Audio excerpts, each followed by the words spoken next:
मन आस्था पवित्र सदा वाचावे गुरुचरित्र.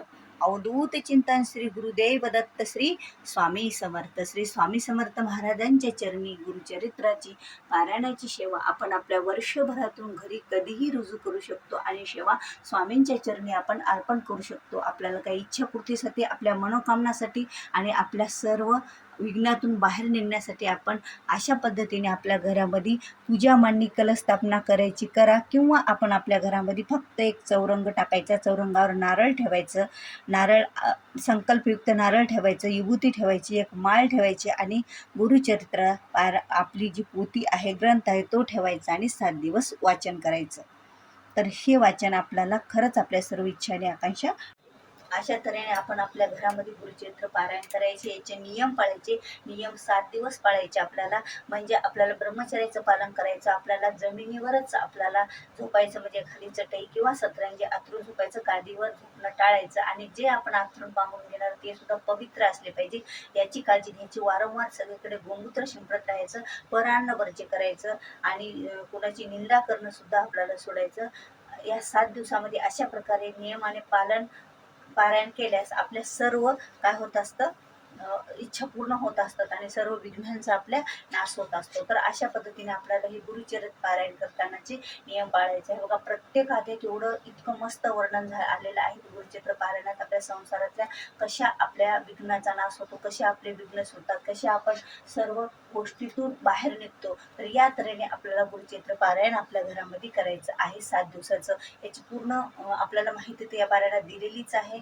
तरी आपण असे नियम पाळून पारायण केल्यास आपल्याला खरंच सर्व इच्छा प्राप्ती होत असते. आपली इच्छा पूर्ती होते, आपल्या मनोकामना पूर्ण होतात आणि स्वामी महाराज ते करणारच आहेत, या शंका नाही. दत्त महाराज आपली सर्व इच्छा पूर्ण करणारच आहेत. कारण त्यांच्या इच्छेशिवाय आपलं कुठेही आपल्याला, त्यांच्या आशीर्वादाशिवाय, त्यांच्या इच्छेशिवाय आपण हे पारायण पूर्ण करू शकत नाही. म्हणून ह्या पद्धतीने आपल्याला पारायण करायचं 7 दिवसात. घरी आपण कोणताही एखादा शुक्रवारचा दिवस बघायचा, शनिवारच्या दिवशी पारायणाला शुभ दिवशी बसायचं आणि शुक्रवारी त्याची समाप्ती करायची, उद्यापन करायचं आणि नैवेद्य दाखवायचा आपण पूर्णाचा.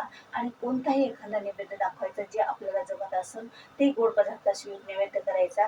एक श्री दत्त महाराजांना, स्वामी महाराजांना आपल्या एक गुरुचरित्र पारायणाच्या पोथीला आणि एक आपल्याला गाईला नैवेद्य मांडायचा असतो. आणि सर्व नैवेद्य आपण त्या दिवशी करायचं. एक जोडपं सुवासिन आणि एक जोडपं आपल्याला जेव घालायचं आणि त्या जोडपाला यथाविधी आपण त्यांना आहेर करायचा आणि त्यानंतर आपण त्या दिवशी जेवण करायचं आणि मनोभावे आपली जी इच्छा असेल ती आपल्याला स्वामीकडून मागून घ्यायची असते. अशा प्रकारे आपल्याला काय करायचं आहे, गुरुचरित्र पारायणाची सेवा पूजा आपण आपल्या घरामध्ये आपल्याला करायची आहे. कधीही करू शकता, असं नाही की आता हे दोन आपले जे गुरुचरित्र पारायणाचे पर्व काळ होते, जे सप्ताह होते ते गेले तरी काही हरकत नाही. आपण आपल्या घरामध्ये कधीही गुरुचरित्र पारायणाची पोथीही वाचन करू शकतो आणि स्वामी महाराज आपल्याला दर्शन देतात. आणि दत्त महाराज खरंच आपल्याकडून हे पूर्ण काय करून घेत असतात, सेवा करून घेत असतात. जेव्हा जेव्हा स्वामी महाराज आपल्याकडून हे सेवा करून घेतात त्यावेळेला खरंच आपलं मन किती प्रसन्न असतं. आणि ज्यावेळेला आपलं मन प्रसन्न असतं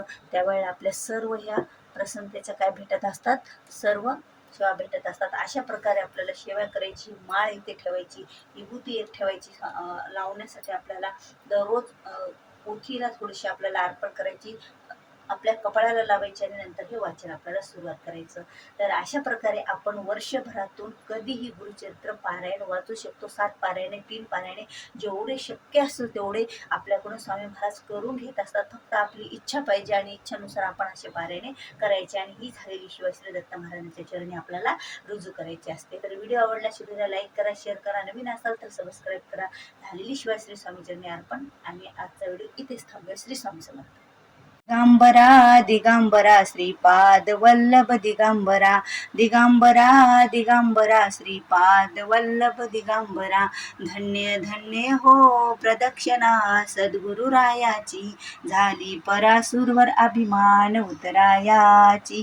कोटी ब्रह्म हत्या हरिती करिता दंडवत, लोटांगण घालिता मोक्ष लोळे पायात. धन्य धन्य हो प्रदक्षिणा सद्गुरुराया दत्ताची झाली परासूरवर अभिमान उतरायाची.